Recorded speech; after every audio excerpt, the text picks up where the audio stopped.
önemli altın galeri sonuçta. Her gün 5 kutuna miktar teşatı kalacak. Dagalatım ateşi vakinden çıkıyor. Selam. Orada rev ayırhadı. Göre onu sanadı. Erkek öğretim.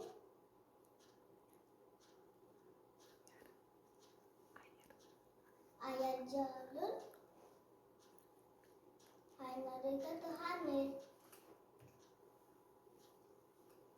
Bırakı iki betten halımı.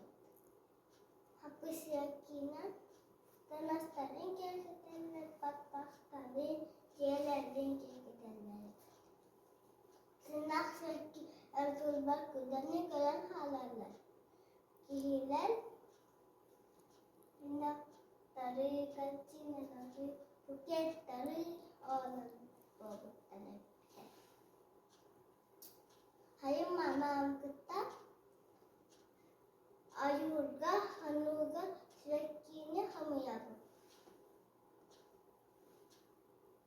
Kini gabırdıgar ve kini hatarabı. Ahta bütün arahanite nada varsa kaltam kire vas atakla nada. Mama bu kıta kaçın ağırlıdım.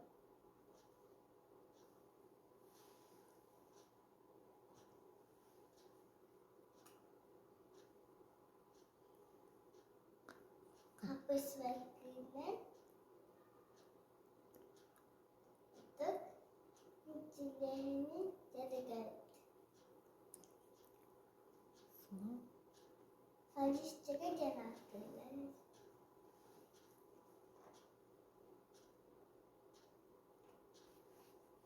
Yani atık incelerini evet.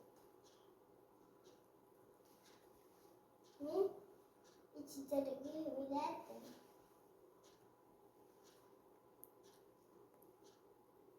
Bakma.